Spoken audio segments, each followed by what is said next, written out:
Question 7. I call on the Honourable Member for Arbory, Castletown and Malew, Mr Moorhouse. Thank you, Mr Speaker.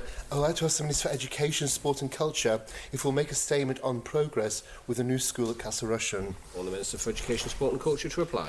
Thank you, Mr Speaker. In spite of the challenging weather, work is progressing well on the new playing field project, which started on site in June this year. The bulk cut and fill works in creating the 2 pitch terraces has progressed. In addition to this, the 3 ground source arrays have been installed to the upper terrace and the drain to the Dum River has already been laid.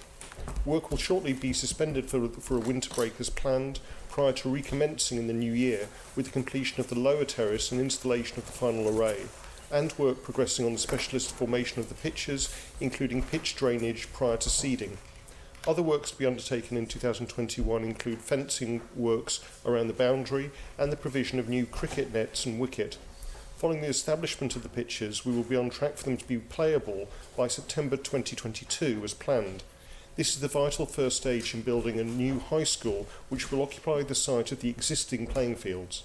Following a further review of the scope and capacity necessary to future-proof secondary education and community provision for the south of the island, it is my intention to agree the brief next year and have an agreed budget provision included in the 2022-23 Pink Book. I'm committed to a full consultation with the local commissioners and community to ensure that this new school meets the aspirations of our students and the expectations of future generations. Thank you. Supplementary question, Mr Moorhouse. Thank you, Mr Speaker, and thank you, Minister. When will the department be submitting plans for the new school? And when do you expect construction work to begin on the building? Minister to reply.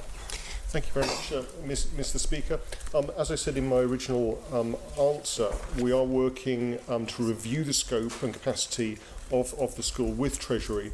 I hope to get the budget agreed in the 2022-23 Pink Book and then move on from there.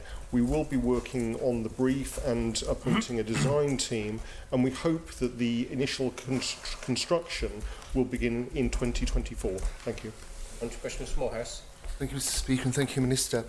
Will the plans reflect the learning from COVID in terms of the requirement for space and also the expectation that additional 500 homes will be occupied within the catchment area before the new school opens? Thank you. Minister to reply. Thank you very much, Mr Speaker. We are looking at various different aspects since this original scheme was devised. Obviously, the viral pandemic has affected the way people move around schools, and to future-proof it, we will again be looking at the design and architectural aspects of the school. The Honourable Member also makes a point about the amount of building that's being done in the south at the moment in terms of residential development. And whilst the school catchment area is fairly stable, we need to take that into account in terms of the overall capacity of the school to make sure that it is future-proofed. Thank you. Mr Thomas. Thank you, Mr Speaker. Does the Minister and the Department more generally have a priority list for capital expenditure on schools? And if so, where does this project appear on that priority list? Minister to reply. Thank you, Mr Speaker. We don't have a priority list as such. Obviously, when schools need urgent repairs, that is prioritised. We have a capital programme which is agreed with Treasury, and certainly the development of a new secondary school to deal with the south of the island is one of those priorities, as is the science block at QE2 in Peel. Thank you. Final supplementary, Mr Moorhouse. Thank you, Mr Speaker.